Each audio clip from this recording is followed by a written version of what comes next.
Halo, assalamualaikum guys. Ini Ade sudah mau persiapan sholat Idul Adha. Udah cantik, udah bangun pagi. Nih, kita cus dulu ya.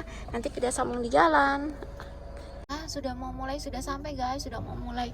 Kita dapat parkir di sini. Tuh masjidnya di sebelah sana. Kita mau jalan kaki ke sana ya.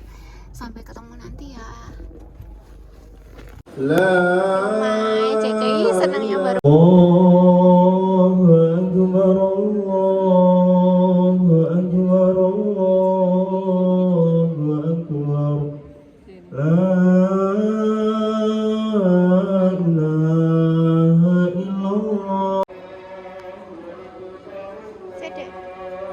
Itu guys suasananya rame lumayan. Kita milih di luar karena ada anak-anak kecil di sana.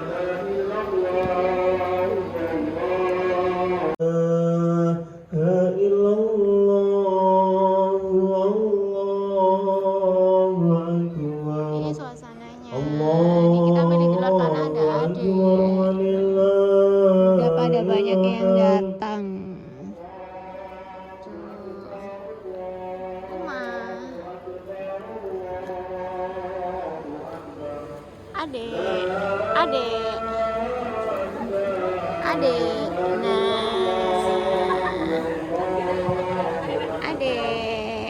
Ada lagi sih keliatin orang datang.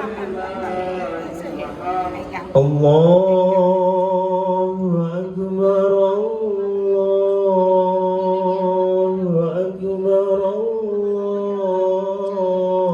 Untuk paket sapi ada Ibu Evianti PH3, kemudian Bapak Ini susu sambil lihat orang-orang datang dan sambil dengerin pengumuman sapi siapa aja pemiliknya dan nunggu pengumuman jadwal sholat akan dilakukan guys.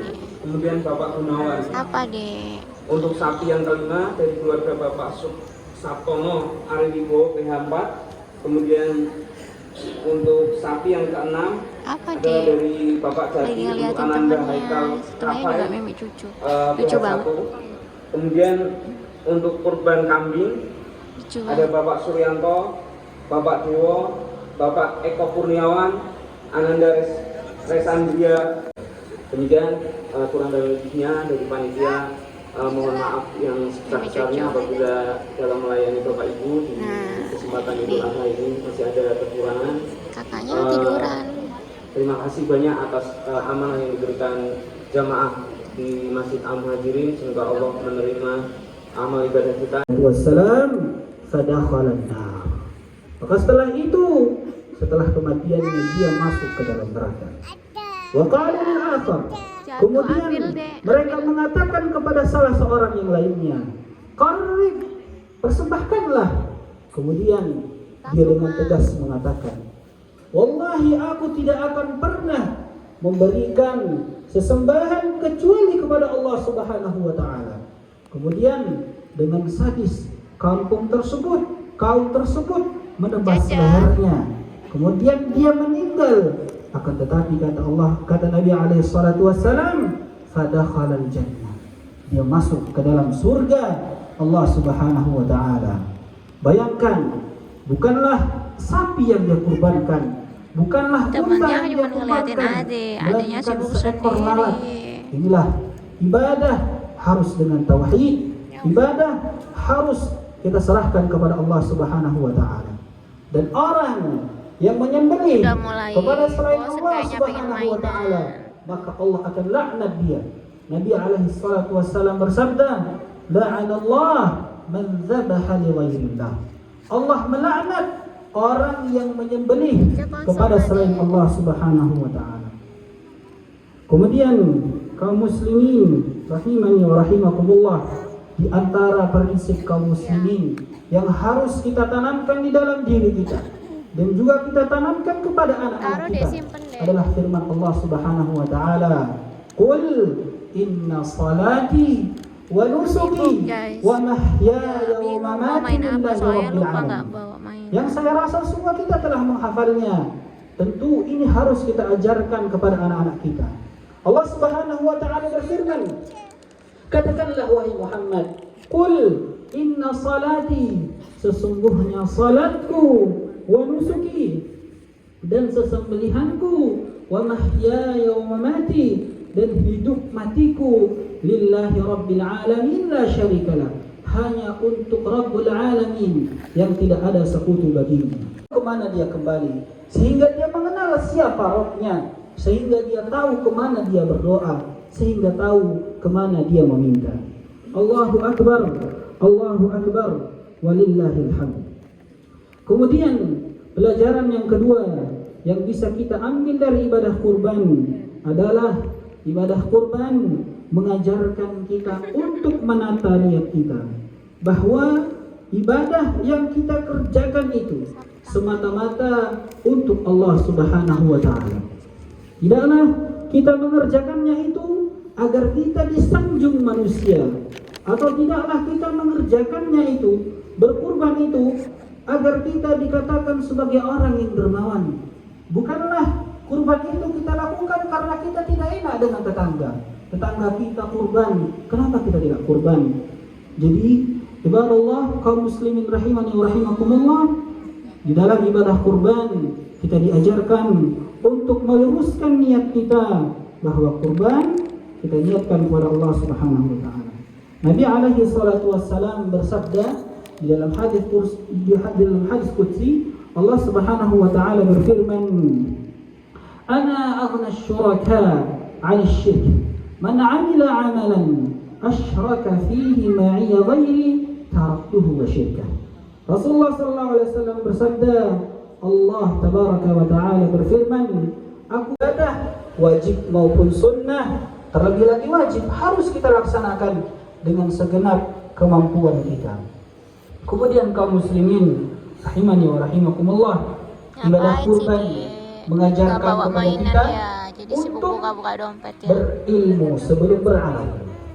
Kaum muslimin rahimani wa rahimakumullah, seseorang yang menyembelih hewan kurban bukan pada waktunya, maka hewan kurbannya tidak dihitung sebagai hewan kurban.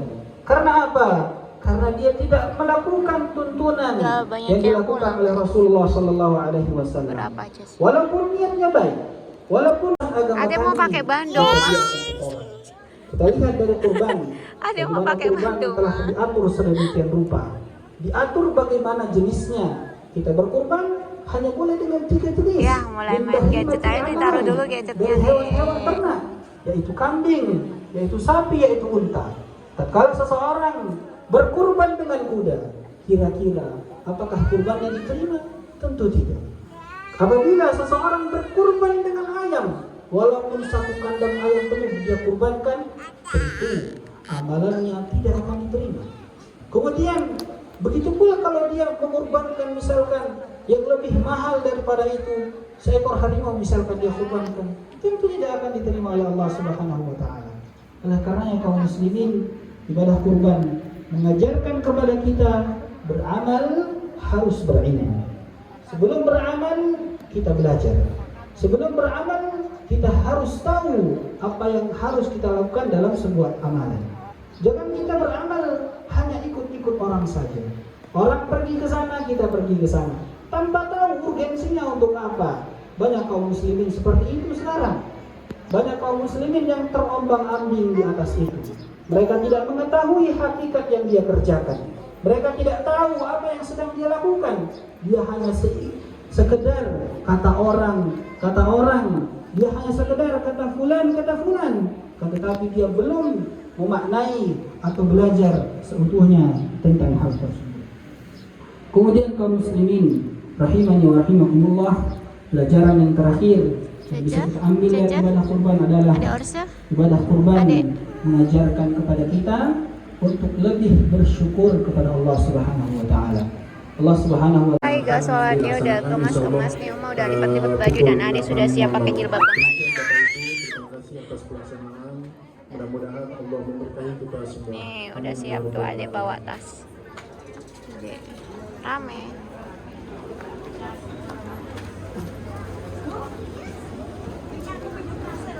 Pada pulang semuanya.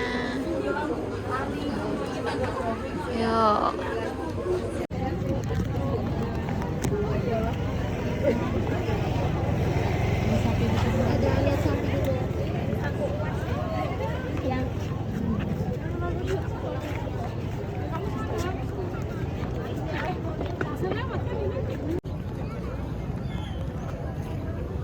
Adek lihat sapi.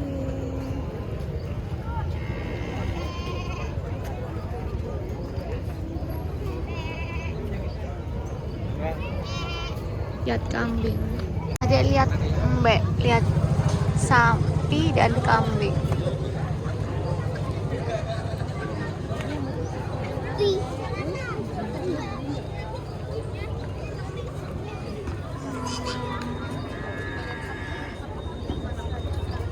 Apa Uma?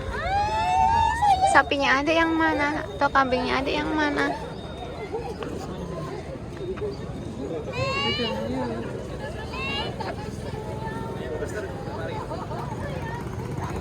Rame, udah persiapan mau pulang. Ke masjidnya. Yuk.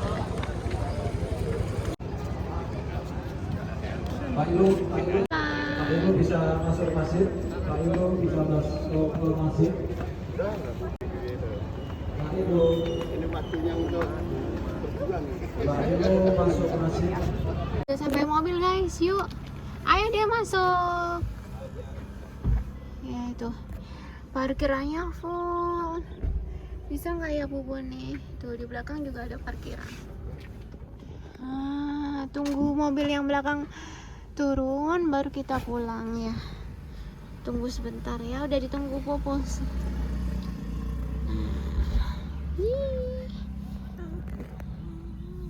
Mau dicopot dek, mau copot. Tunggu yang depan jalan ya dek.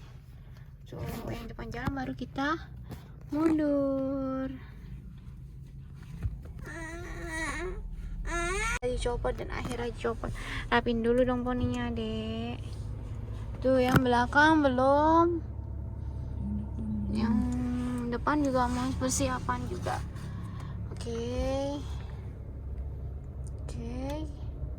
tinggal kita putar balik. Nah udah mau perjalanan pulang. Uma, Ade dan Uma sudah terlihat lelah.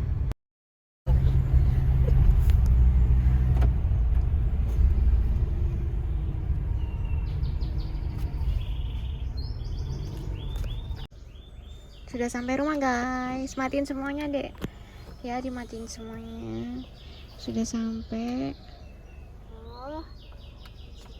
Nah, oke. Sampai tekan yang lama.